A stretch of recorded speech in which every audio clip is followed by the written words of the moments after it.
मिलते हैं हमारे युवा किसान सत्य से। शहर से पढ़कर आया ये नौजवान वैज्ञानिक तरीकों से खेती करता है और भरपूर फसल उगाता है। मिट्टी से सोना उपजाता, सारे जग की भूख मिटाता। अब किसान हो गया ताकतवर, टेक्नोलॉजी आई है घर घर। और ये है सत्यवान का पड़ोसी किसान किशन लाल। अब तक मैं अपने बाप दादा का नाम रखने के लिए खेती करता रहा, पर अब मुश्किल बढ़ गई है। गांव वाले कुछ भी कहें, इज्जत से खाली पेट नहीं भरता। ये खेत बेचकर शहर चला जाता हूं, कोई ना कोई काम मिल ही जाएगा। रामू और हरिया भी तो वही हैं। अरे यहां मेरी फसल मर रही है और ये सत्या खुशहाली के गीत गा रहा है। हर बार शहर से अच्छे खाद बीज ले आता है। जरूर इसके पास बहुत पैसा है। लगता है इस गांव में यही है जो मेरी जमीन खरीद सकता है। सत्या भाई, तुम किस्मत वाले हो। तुम्हारे हाथ लगते ही बंजर खेत लहलहा उठते हैं। मेरी तकदीर में तो खेती से कमाई करना ही नहीं लिखा। आमदनी अट्ठन्नी, खर्चा रुपया। सोचता हूं अब शहर जाके कोई रोजगार करूंगा। अरे भैया, ऐसे हिम्मत मत हारो। अब मैंने फैसला कर लिया है, बस ये पुश्तैनी खेत कोई भला मानुस ले ले। सत्या भाई, क्यों ना तुम ही मेरी चिंता दूर कर देते। तुम्हारे खेत से लगता हुआ ही है, इसे मिलाकर अपना खेत बड़ा कर लो। सत्यवान ने कुछ सोचकर किशन लाल की 3 एकड़ जमीन 5 लाख रुपए में खरीद ली और किशन लाल ने शहर का रुख किया। सत्यवान के खेत में सोयाबीन की भरपूर पैदावार हुई। इधर किशन लाल ने एक कारखाने में नौकरी करके अच्छे पैसे जमा कर लिए।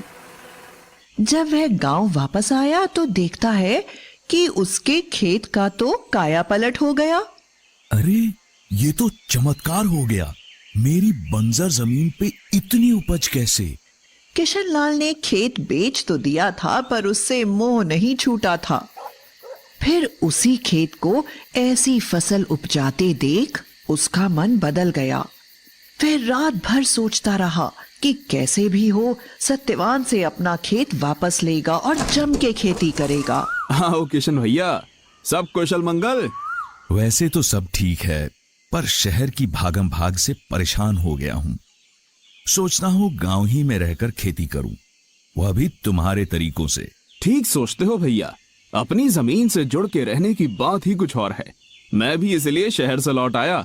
सत्या भाई, मैं अपना खेत वापस लेना चाहता हूं, क्या कहते हो? भैया बुरा मत मानना, पर मैं इसे बेचना नहीं चाहता। इस खेत पे बहुत मेहनत की है मैंने और खर्च भी लगाया है।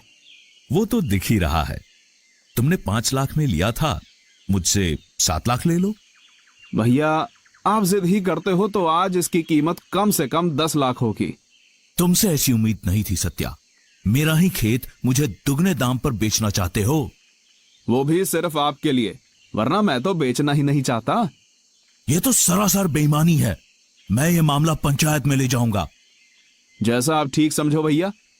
क्यों बेटा, तू किसना को उसका खेत काहे नहीं लौटा देता? दादा, मैंने इस सूखे खेत को सुधारने में बड़ी मेहनत और खर्च किया है। मैं तो बेचना नहीं चाहता था, पर किशन भैया अड़ ही रहे हैं, तो उचित कीमत तो लूंगा ना। लालच की हद होती है। 5 लाख की जमीन के 10 लाख मांग रहे हो। भैया जब जमीन आपके पास थी तो एकड़ की मुश्किल से 4 क्विंटल सोयाबीन होती थी।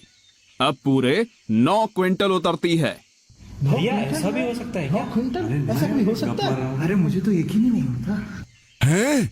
इतनी उपज तो हमने कभी ना देखी ना सुनी। ये तुमने कैसे किया? इसकी मदद से। फोन से? वो कैसे? मैंने इसमें एग्री सेंट्रल ऐप डाला। इस ऐप में बुआई से लेकर फसल बेचने तक हर कदम पर सच्ची और अच्छी जानकारी मिलती है। बस मैं एग्री सेंट्रल की सलाह अपनाता गया और पैदावार बढ़ती गई। सरपंच जी, मेरा फैसला। अरे तुम रुको भी। सत्या, ये तो पूरे गांव के लिए फायदे की चीज है, जरा खुल के बताओ। इस ऐप में है मेरे 6 सच्चे साथी। पहला है क्रॉप प्लान। ये मुझे अपनी बुआई की तारीख के हिसाब से बताता है कि खेत को कैसे तैयार करना कब कौन सी खाद डालनी है, कब कौन सा स्प्रे करना और कब सिंचाई। और हाँ, खाद, बीज, दवाई सब के लिए अच्छी गुणवत्ता वाले विकल्प भी सुझाता है। काका, साल दर साल हम एक ही तरह की फसल लगाते हैं। इससे मिट्टी की उत्पादकता कम हो जाती है और रोगों का हमला भी बढ़ता है। एग्री सेंट्रल बताता है कि फसलों का फेरबदल कैसे करें ताकि मुनाफा बढ़े, खेत उपजाऊ बने रहे। पर मैंने तो हर साल अलग फसल लगाई, महंगी खाद और दवा भी डाली, पर ऐसी फसल कभी नहीं हुई। आपको पत्तियां जली हुई दिखाई देती थी तो आप उन पर झुलसा रोग की दवा छिड़कते थे, पर असल में आपके खेत की मिट्टी में कीड़े थे जो फसल को जड़ से खा रहे थे। मुझे इसका पता चला साथी नंबर 2 से, जिसका नाम है क्रॉप केयर। इसमें मैंने पौधे की जड़ों की फोटो डाल दी और इसकी जबरदस्त तकनीक ने बताया कि ये नीमीटोड नाम का कीड़ा है। फिर उसका उपचार भी बताया। आज खेत में कीड़ों का नामो निशान नहीं है। ये सब कर भी लें, पर इंद्रदेव का क्या भरोसा। मेरी फसल अच्छी हुई थी, पर कटाई करके रखी और अगले ही दिन भारी बरसात आ गई, सारा माल खराब हो गया। इसी मर्ज की दवा है मेरा साथी नंबर 3। इसको देख लेते तो तुम्हें अगले 15 दिन के मौसम का पूर्वानुमान मिल जाता और तुम अपनी फसल बचा लेते। अच्छा, अब मैं परिचय करवाता हूँ चौथे साथी मार्केट व्यू से। अच्छी पैदावार लेना ही काफी नहीं, उसको अच्छे भाव पर बेचना भी तो होगा। इसमें सब फसलों के देश भर के भाव और उनके उतार चढ़ाव की जानकारी मिलती है, जिससे मैं तय करता हूँ कि फसल कब और कहाँ बेचनी है। अरे वाह, मैं तो हमेशा अपना धान लाला को ही बेचता था, अब मुझे सही दाम मिलेगा। मेरा 5वां साथी बुलेटिन भी बड़े काम की चीज है।